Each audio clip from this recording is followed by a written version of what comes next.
Matthew chapter 24, right? You can't run away from an earthquake, right? When it's shaking our house, bringing this stuff down, we can't do anything but hope to God that we're not destroyed in that earthquake, right? Now, what are you going to do when an earthquake hits this place? Because earthquakes are coming, whether that's caused by missiles or by a natural disaster, right? Earthquakes are coming. What are we going to do if we're not right with God right now? What are we going to do in that day?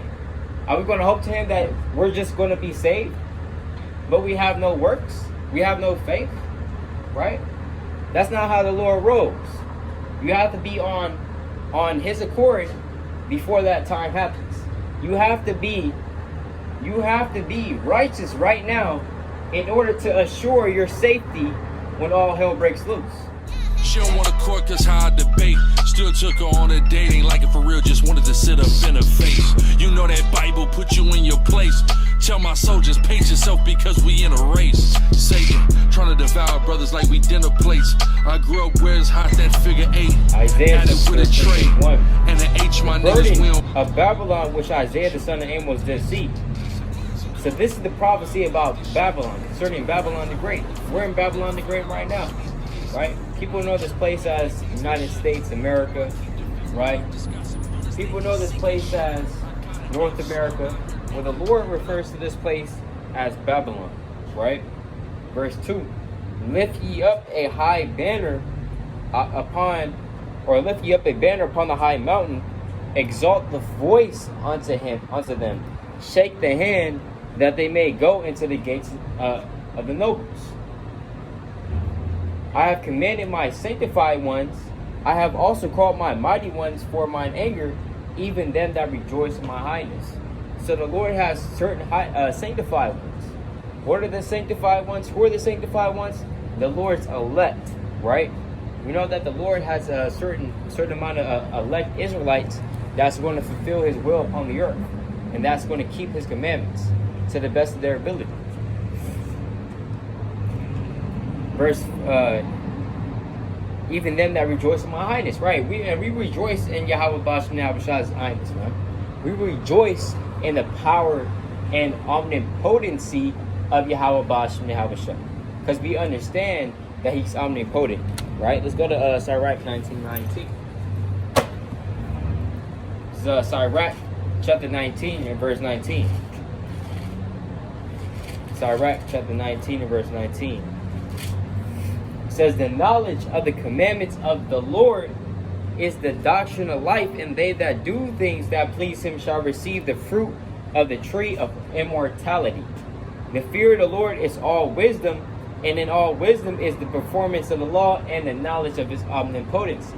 The knowledge and understanding that the Most High God is omnipotent, right? And that plays into the fear of the Lord, right? Anybody that actually fears the Lord will understand that, look, I'm keeping these commandments in order to be on good terms with YAHAWASHI, because I understand that He is the omnipotent, right? And has all power and authority upon the face of the whole earth, and can easily take my life out, right? And can easily take me out of the land of the living, right? Can easily take my understanding away, etc., right? Let's go back to this in Isaiah 13.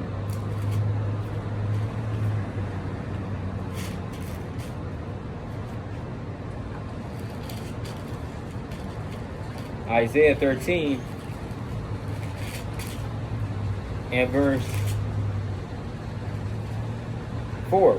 The noise of a multitude in the mountains, like as of a great people, a tumultuous noise of the kingdoms of nations gathered together.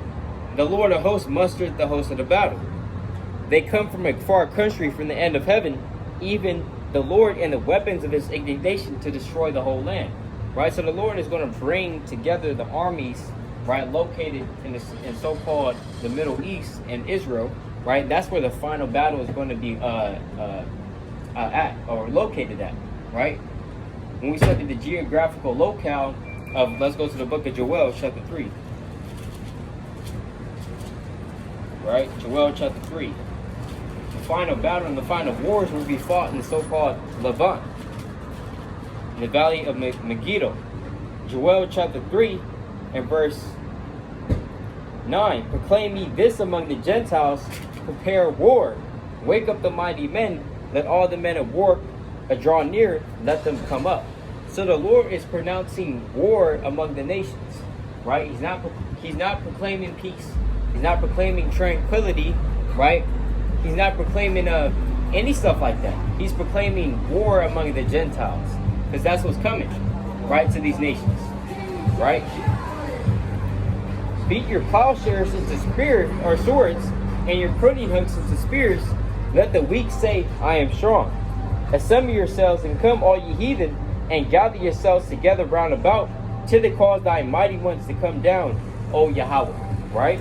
So the Lord is calling all the heathen. The heathen are the other nations, and he's calling them, and he's going to gather them into the great day and great battle that's going to be fought in the valley of Megiddo, in the valley of Armageddon. Verse 12, or the valley of Jehoshaphat. Verse 12, let the heathen be wakened and come up to the valley of Jehoshaphat, or Yahweh Shaphat, which means Yahweh's judgment or Yahweh's decision, right? For there will I sit to judge all the heathen round about. Put ye in the sickle, for the harvest is ripe. And you can even read this in the book of Revelation chapter 14, when who the world calls Jesus Christ, right? Shortly after World War III, or in the midst of World War III, right? So-called Jesus Christ, who the world calls Jesus Christ, whose real name is YAHAWASHI, right? It's going to come in the clouds of heaven, right? With great power and great glory, as it says in Revelation chapter 1, verse 7. And Revelation 14 and verse 14. And Revelation chapter 19 verse 11. And 2nd Ezra chapter 13, right? Starting at verses 2 on down, right? So Jesus Christ is coming not to give out hugs and kisses and flowers, but to righteously judge and make war, as it says in Revelation 19:11. Put ye in the sickle, for the harvest is ripe. Come, get you down, for the press is full, the fats overflow, for the wickedness is great. So the wickedness of the earth is great right now, right? The wickedness is great, as the Lord said in Matthew chapter 24. Let's go to Matthew 24. Matthew chapter 24 and verse number 11. And many false prophets shall rise and shall deceive many. And because iniquity shall abound, the love of many shall wax cold. So because iniquity is abounding, the love of many is waxing cold. And iniquity is abounding right now, right? There's more sin, more wickedness on the earth day by day, right? Let's go to the book of 2nd Ezra, chapter 5, verse 1. 2nd Ezra chapter 5, verse 1. Nevertheless, as concerning the tokens, behold, the days shall come that they which dwell upon earth shall be taken in a great number. So those that dwell upon earth, they're going to be taken in a great number. They're not going to be taken out to eat, not taken out to a date. They're going to be taken out of the land, meaning they're going to be sent up to the spiritual realm. They're going to be killed, right? They're going to be destroyed, right? In simple terms, shall be taken in a great number, and the way of truth shall be hidden, and the land shall be barren of faith. So the way of truth is going to be hidden. Pretty soon, the Bibles are not going to be found anymore. Knowledge and wisdom and understanding that's being spread out and that is available unto thousands and millions of people right now is going to be hidden in the days of evil, right? When the internet is shut off, when the lights don't work, when the electricity doesn't work, when the water shuts off, right? Because these times are coming. Verse 2, but iniquity shall be increased above that which thou now seest, or that thou hast heard long ago. So ever since the prophet Ezra has been writing this even dates back all the way to the 5th century BC. And so the Lord is telling Ezra that iniquity is going to be increasing from his point on, from his time. And so iniquity, when we study history, iniquity has been increasing ever since that time, right? Wickedness has been growing upon the earth, more so and more so, right? And the land that thou now seest to have root, shalt thou see wasted suddenly. So this land has root right now. There's cars, operating system. The economy is stable, right? We see people buying and selling, right? The economy is getting back to its feet, right? You see stores, right? You see all this stuff. Everything's working right now, right? But it's going to suddenly be found empty. It's going to be suddenly be found wasted, right, and destroyed. So we have to prepare. If we're not prepared physically and spiritually, we're going to be cut down in the land of living, right? Verse 4, but if the Most High grant thee to live, thou shalt see after the third trumpet. And the third trumpet is in Revelation chapter 7, right? Revelation 7 talking about the star called wormwood, man, right? But if the Most High grant thee to live, thou shalt see after the third trumpet that the sun shall suddenly shine again in the night, and the moon thrice in the day. Meaning the hope, man. Right? We're gonna have hope and in the Most High in that day. If you live even after the third trumpet, right? And the third trumpet is gonna devastate the whole earth, man. When you read it. Let's just pull let's pull it, right? Let's go to Revelation chapter 7.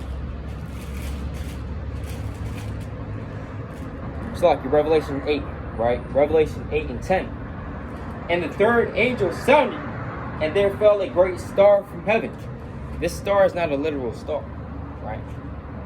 It's not a literal star. This star is symbolically and spiritually going into a missile, right? So it's a missile, right? Because when you see a missile flying through the air, right? Flying through the air, it looks like a shooting star. So of course, John, he had no knowledge of what a missile was, or an ICBM. He had no knowledge of what a nuclear warhead was. He had no knowledge of this, because this is after his time, right? This is 2,000 years after his time, right? Approximately, roughly, right? So of course he didn't have any knowledge of this. So he called it a star. This flying missile, he called it a star, right? And the third angel sounded, and there fell a great star from heaven, burning as it were a lamp. And it fell upon the third part of the rivers and upon the fountains of waters. So it fell upon the waters, right? These waters, on one fold, is talking about the literal waters, right? On another fold, we know that people are referred to as waters as well, right? When you go to Revelation chapter 17, right? Let's keep going.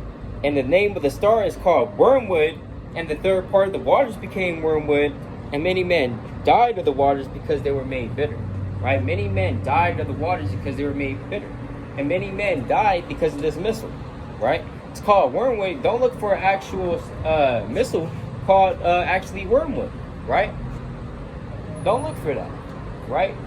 This wormwood was the most bitterest plant in the ancient world, right? It was the most bitterest plant in the ancient world. And so the reason why this missile is called wormwood is because the bitterness that it's going to that it makes, or that it creates or brings upon the earth when it hits the land, right? So that's the wormwood. That's why it's called wormwood, right? Let's go to go back to Isaiah. All right. Go back to Isaiah 13. Isaiah chapter 13 and verse number 5. They come from a far country, from the end of heaven, even the Lord and the weapons of his indignation to destroy the whole land. So they're going to destroy the whole land, man. Right? This whole land of America is going to be destroyed. Right? How ye, for the day of the Lord is at hand, ye shall come as a destruction from the Almighty. Right? So the Lord said, how ye, for the destruction is at hand, man. Right? Let's go to the book of Ezekiel chapter 21 and verse 7. Right? Ezekiel chapter 21 verse 7.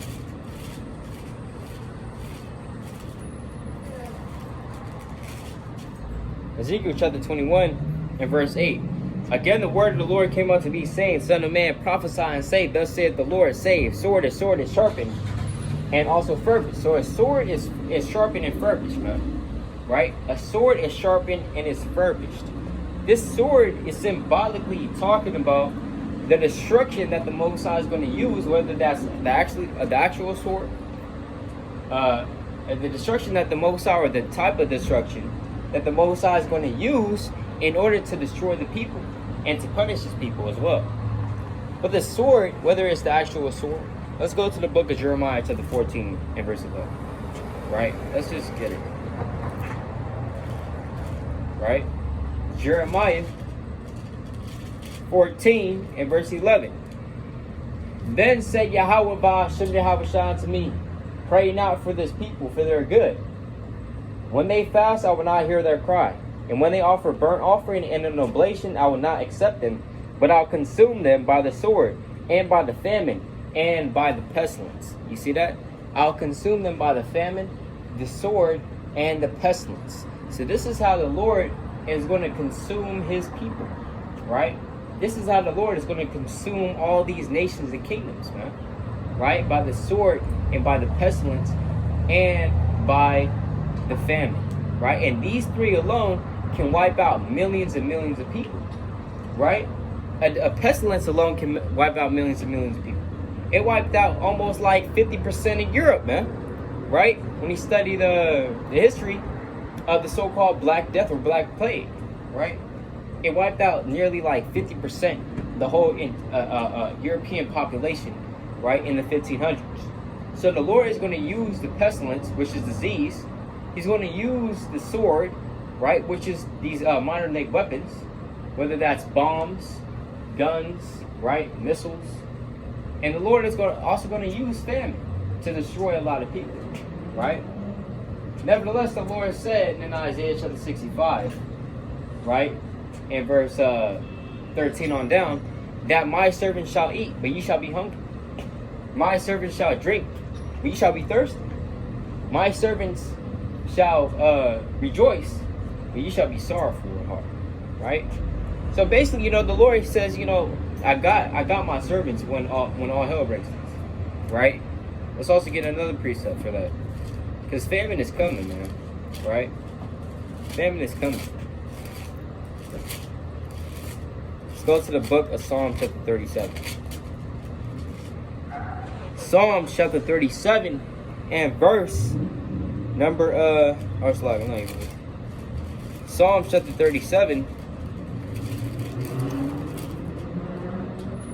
and verse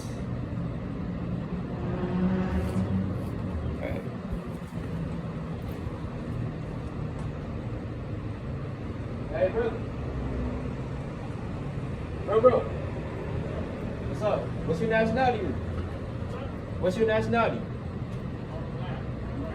You black and white? Well, who's black in your family?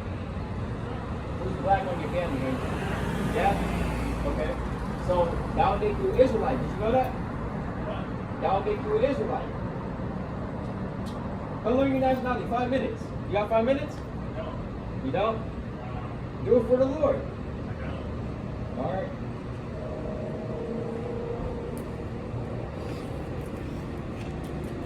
Alright, let's go to Psalm chapter 37. This is the book of Psalms chapter 37. Psalms 37 verse 18. The Lord knoweth the days of the upright, and their inheritance shall be forever. They shall not be ashamed in the evil time, and in the days of famine they shall be satisfied. So in the days of famine, that's when the servants of the Lord, they're going to be satisfied in the days of famine, right? They're going to be good, right? They're going to be good in the days of famine. That's what the Lord said, man. Right? That's what they said. He said, my servant shall eat, but ye shall be hungry. Right? So Khan, right? Let's get this. So let's go back to this. Isaiah 13. Right? Isaiah 13. Isaiah chapter 13 and verse number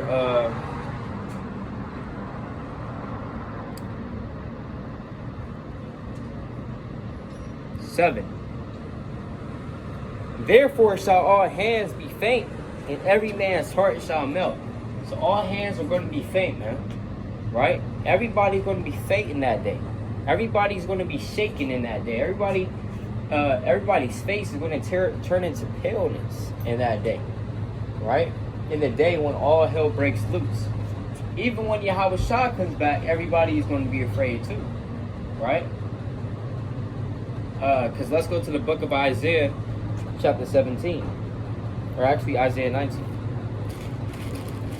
Isaiah 19:1, the burden in Egypt, behold, the Lord rideth upon a swift cloud, and this cloud is going into a chariot, and shall come into Egypt, and the idols of Egypt shall be moved at his presence, and the heart of Egypt shall melt in the midst of it.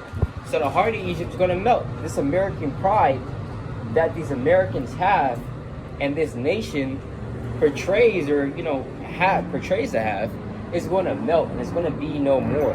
Right? The Lord is even going to knock down all these idols of the heathen.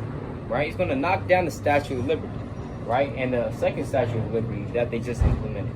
Right? They're going to knock down all these idols. Right?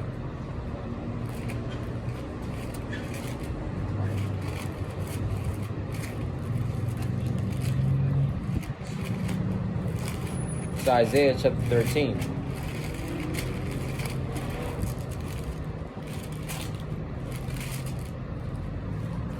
Isaiah 13 and verse 8.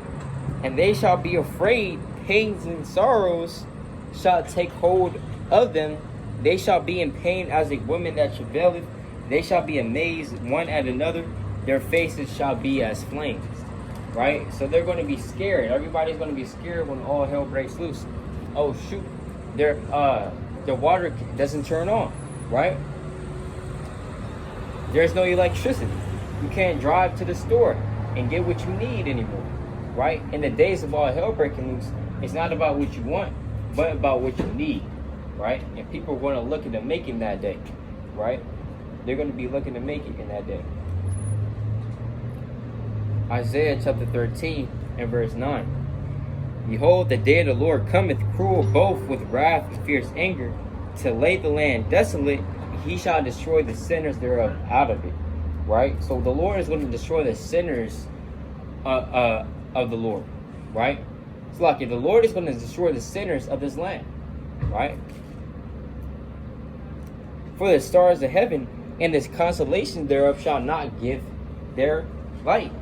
The sun shall be darkened and is going forth, and the moon shall not cause her light to shine. So the wisdom and knowledge of this world is going to be put out in that day. Right? The wisdom and knowledge of this world, of this nation, is going to be put out, right? There's not going to be any Google. There's not going to be any internet, any Wi-Fi, cable, etc., etc. All this stuff is going to be put out. It's going to be done away with when all hell breaks loose, right? When they implement martial law, when they implement, or when World War III comes into fruition, right? When they shut off the electricity, all these things are going to be done away with, right? Isaiah 13 and 11. And I'll punish the world for their evil and the wicked for their iniquity. And I'll cause the arrogancy of the proud to cease, and will lay low the haughtiness of the terrible. You see that? So the Lord is going to bring down the proud people, the proud men, right? He's going to bring down the proud nation, right? Let's go to the book of Isaiah chapter 2.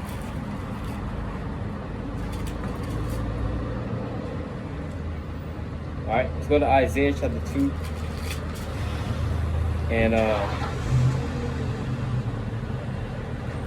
Isaiah 2 and 11. The lofty looks of man shall be humbled, and the haughtiness of men shall be bowed down, and the Lord alone shall be exalted in that day.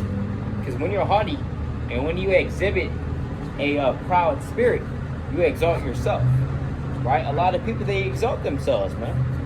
Right? And that's why they're going to be put down. The Lord said that whosoever shall humble himself shall be exalted. The word today, what's up, man?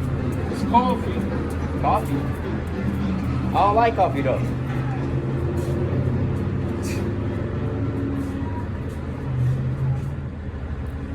For the day of the Lord of hosts shall be upon every one that is proud and lofty, and upon every one that is lifted up, and he shall be brought low.